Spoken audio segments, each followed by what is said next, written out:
Charlie, Charlie, hey, Charlie, let's see you direct the band once. Now, boys, follow him. Whatever he does, follow him. If he goofs, goof. Don't, Charlie. Jeez. He's going to break up. He's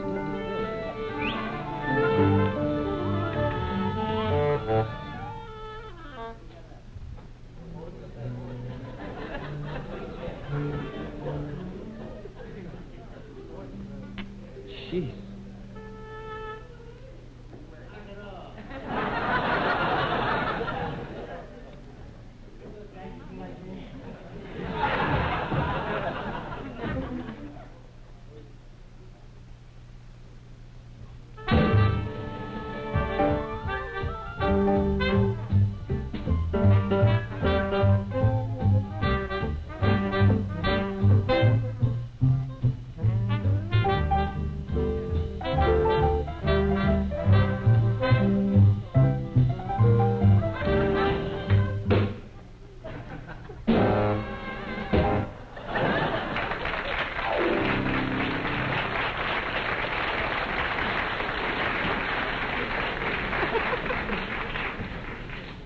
Do you, in the nightclub, in your nightclub appearances or in your concerts that you give, do you often get into politics? Do you get into that? No, I steer clear of politics for the most part. I think it's wise. Yeah, I don't. That isn't my forte. The current events. I've been thinking, however, that maybe it would be a good field now that politics is so important. You know, these few months, it's such an important thing. It's everything's so active. My cufflinks keep smashing your table. They're too heavy. I have fat cufflinks. Mr. Berman, you have FC, fat cufflink. But I've been thinking, without being disrespectful. How can you joke about politics without being a little disrespectful? But I'm thinking about when politics is over for somebody, like, for example, in December, it's highly conceivable. Now, I'm not being facetious now, but it's highly conceivable that Dwight David Eisenhower will be applying for unemployment compensation. Well, he has it coming. Certainly. I know guys that get it. Eddie Cantor collects it. Adolph Montague collects it. Yeah. They've paid it. That isn't charity. That isn't charity. No, it's... You paid it. You paid it. I don't know how I'd stand in line to get it. Or you don't stand in line, do you? No, you've got to talk to that man... Every day? Every week? No, you talk to that man whose job it is to keep you from getting that money, you see. We're talking about... There are two things, though. Unemployment compensation is different from Social Security. Oh, no, I'm talking about unemployment compensation. Oh, I see. You're going to analyze his routine away, Hugh. There's no routine here. I think I'm just talking about... Let the man speak. No, I just want to throw this in as a passing gesture. Yes, you may pass a gesture if you wish. I think I could probably send Mamie with a sack. And she'll think, oh, boy. Now back to Mr. Berman. Well, after his gesture... So President Eisenhower is what? He's going down... Or... Well, I don't know. It's sort of it's a kind of a cold, aloof, business-like thing. And visualizing it, can you imagine what would happen when the man says, "What's your name?" Dwight David Eisenhower. Will you spell that, please? It's very cold. What did you do before, what was your last... I was president. Why did you leave your last job? I had to. Were you fired or did you quit? Well, it was a combination of circumstances. Please, Mr. Eisenhower, you'll have to be specific. You're holding up a whole line here. We'll be right with you, Mr. Hoover. What did you do? That's a funny routine. New routine. Sure. The whole new routine there in the making. What did you do before you were president? I was a general. XGI, eh? Did you learn a trade? When you were in the Army, did you learn a trade? I was a general. Well, were you specifically good at anything? Did you learn a... Well, I was good at war. Well, I'm afraid to say anymore, because, without really thinking about these things, you may say something bad.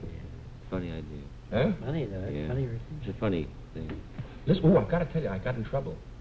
I'm in trouble. I want to appeal to the American people who are in trouble. I've got to appeal to the American people. What you do now? I couldn't sleep last night, and I was having trouble getting my pillow right. There was always something that was tickling an eye or tickling an ear. Yeah, I've had that. Did you ever have that? Yeah. You get it all set, and then it tickles you right here, and then you fix it up, and it tickles you over here. I was just a bug. a bug. It's not a bug. I don't have that. But, I wouldn't go to your house for anything now. But this was it was just the pillow. The pillow was being rotten. And so I finally got into position. A peculiar thing happened to me, because I'm an impulsive man. You're flighty. Yes, and I finally got the thing ready, and I was reaching around my pillow, because I'm a sort of a pillow hugger type. I don't know what it means. Probably has some terrible Freudian significance. But I reached around my pillow, and I noticed that hanging out of the edge of my pillow Was what? was a little tag. Do not remove this tag under penalty of law. It's my pillow, you know what I mean? I can't tear off that little tag? Well, I've got to tell you, I tore it off. I'm telling the whole American public. Not only that, I went into my living room and ripped the one off from under my sofa. How do you like that? I'm not going to work. Don't leave me. It's un-American activity. I want to give myself up. What did everybody leave me? I like America. It's just that I can't stand the tags attached to things. Well, Orrin Harris will have you down there in Washington. Well, I want to give myself up anyway. I mean, I won't run amok. Did you ever, Couldn't have torn the tag. was it open a pack of cigarettes without breaking the seal? Did you ever do that? I did that. Have you done that? For 15 years of smoking, I opened them without tearing the stamp and didn't know it was illegal. Well, now you know. Ignorance is no excuse. I'm going to report you. What do you do? Trouble. What do you do, Hermione? I'm in real trouble. Well, how dear, what? Because when I went with you to Bermuda, I shouldn't have gone out of the country, apparently, without The visa? paying some sort of income tax thing. Yes. And when I rang up this morning to said I was going to England, they said, we're waiting for you. I don't know what they're waiting for. I paid my income tax. It was just I didn't tell them I was going to Bermuda. And you mean... So what do? I may not be able to go to England. They may put me in prison. This is real. I'm very Well, they don't worried. use cash in Bermuda. I have to go tomorrow and be examined. Oh. I'm selling tickets. Oh, that'll be a show. Might you marry again? Me? Yeah. No, really, might you? No, I don't think. Oh, well, if Charlie asks me, of course I'll get married. You know he's really loaded? I mean, you know that, but I mean, he has money too, you know. Would you like to walk down the garden path? Under certain circumstances. Always they got deals. No, I don't think so. I'm very happy as I am. You have a lovely I've apartment. tried it twice and it didn't succeed. I'm a and, you know. two-time loser, too. Are you really? I think that's enough, huh? I'm Oh, a I think one-time you haven't made winner. What? I'm a one-time winner. Yeah, everybody, you too. I think the most wonderful thing in the world is to be happily married. I do, too. I'd rather be... Oh, well, I'm married not than- happily married, but I'm married. I think She's it's a nice for nice other girl. people to be Strong. happily Very strong woman. Yeah, I like to go to people's houses where they're happily married. So do I. I don't want any part of it, but I like to see it. I think I'm what you call happily married. You're wouldn't very- you? You are, oh, yes, you're very Oh, I'm badly happily married. I mean, I'm not miserably married, but I get along with her. We live in the same apartment house. She's in another floor. I'm just bulbying over here. They call it bulbying when I'm burching. I'm pumpering. Sorry, I don't mean to interrupt. I just Your CLs wanted to are tell right. everybody how I feel about marriage. Your CLs are No, I fine. think it's wonderful. I really do. I do, too. I recommend it. I do, too, for everybody but me. And me. We'll find happiness I've got a lovely in wife. the cat bar. I'll bring that out. The famous thing, yeah. I don't know. What's more? It's all right. Bring it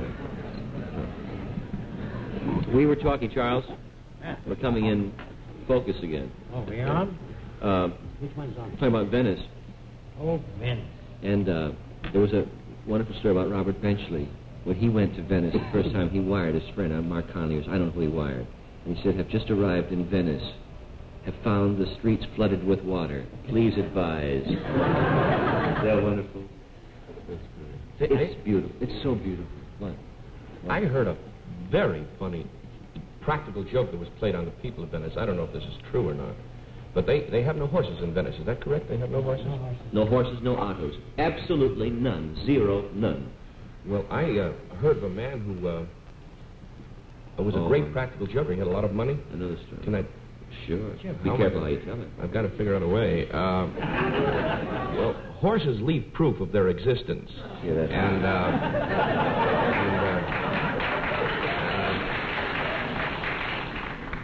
this man transported some of this proof and deposited on a street in Venice. And the next morning, he had gathered a crowd of 1,000 people just staring and trying to figure out what had happened, you know? That's true. I heard that story. Point out and say Mars or something, you know. If you ever can go, because Jessel once told me that you skip Venice, it's nothing. Oh. He couldn't be more wrong. I guess it's... I haven't been everywhere, but I guess in all the world, there's nothing as unique as Venice. Perhaps nothing as beautiful.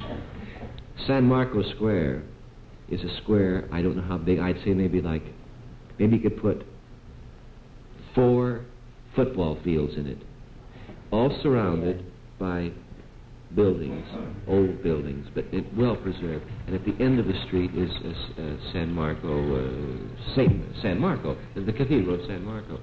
But in the afternoon and in the evening, there's 3 different orchestras playing strings around the square. The orchestra starts, and you sit there and drink coffee or tea or drink wine.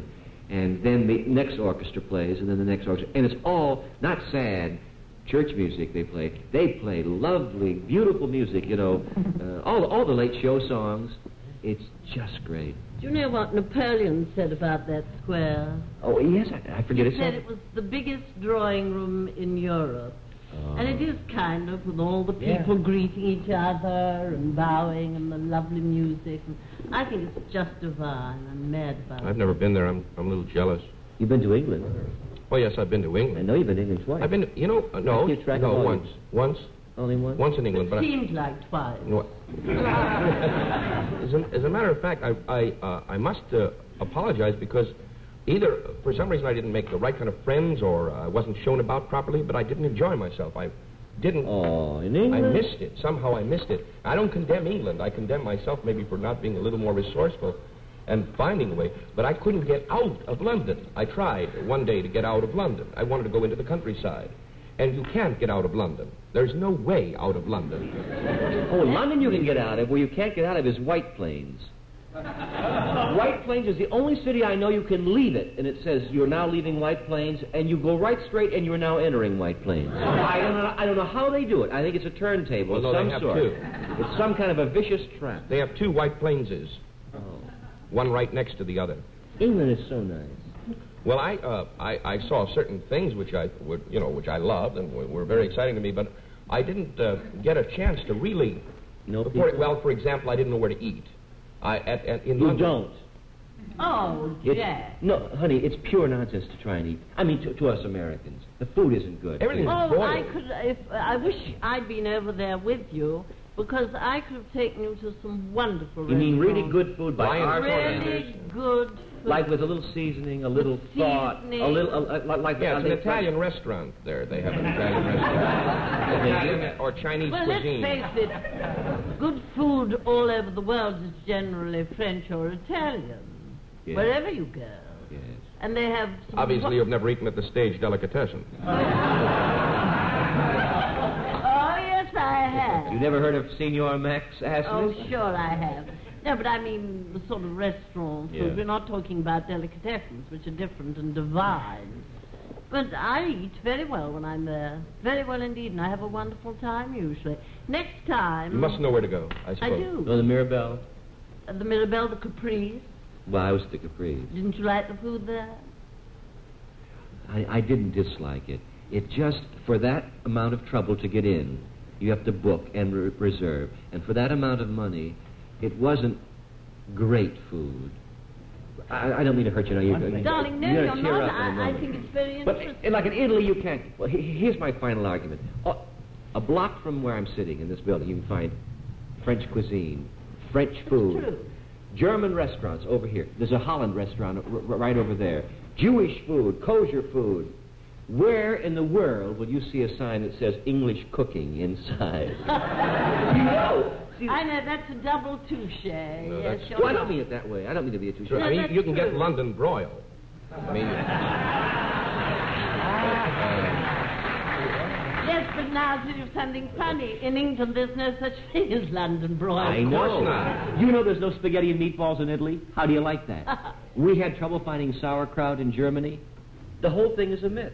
Well, that's because They don't have those foods that you know. You ask for, they giggle at you and laugh at you. They bring you rice. They bring you anything but sauerkraut. this is a parallel to the fact that a prophet is without honor in his own land. Because there's a steak called a New York cut that you can get in Chicago or Des Moines or any place. You can't get it in New York because what's important? No, my wife told me that cut was outlawed or something since the war. I didn't know that. oh, yeah, it's No, like you can- absinthe. Yeah, You it's can very read bad. no. No, something. You feed a girl a It New was a York cut, certain slice of- brother. I'm sorry. I just, I want to make my points, too. Oh, I know you do. You have. All right. Stop stabbing me with them. Sorry. Well, sir. Oh. Sorry. I would like He to. has a I would like. commercial, Are you going to do a commercial? No, you can talk. I want to tell one thing. All right. In Venice, my son and I went to a place called the Martini, and we had the greatest steak I've ever had in my life. Yeah. And I'd like to tell the people briefly how to make it, because I got the recipe from the. Oh, you chef. have a minute. I'll go in the kitchen, Let's help. First, you take a big pan. You have a little brazier, Yeah. on the table. Put about a quarter of a pound of butter in there and, swish it around. Take, like you have 2 people, take 4 fillet steaks, about an inch and a half thick. Put them in this butter, and turn them when they're seared. Turn them over. Now you make a sauce. Tabasco, 3. Worcestershire, about 4. Port wine, about a half a cup. Mix that while these are cooking, see? Now get this is beautiful. Keep turning the steaks, keep the juice inside. Keep turning the steaks. Now, then you put the steaks off on one side and you pour the juice in on the butter and add another quarter of a pound of butter. Oh, Charlie. No, wait. Butter. No, wait. And you mix that up, see? Now you got a nice thing going in there. Add a little beef gravy, just a little, about a half cup. Add that. You got it? Put the meat back in, put in a good shot of Scotch whiskey and let it burn. This is true. I know. Let it flame up, This is true. and when the flame dies, you lay that down and You throw the steak out and drink the gravy. I have. Yeah.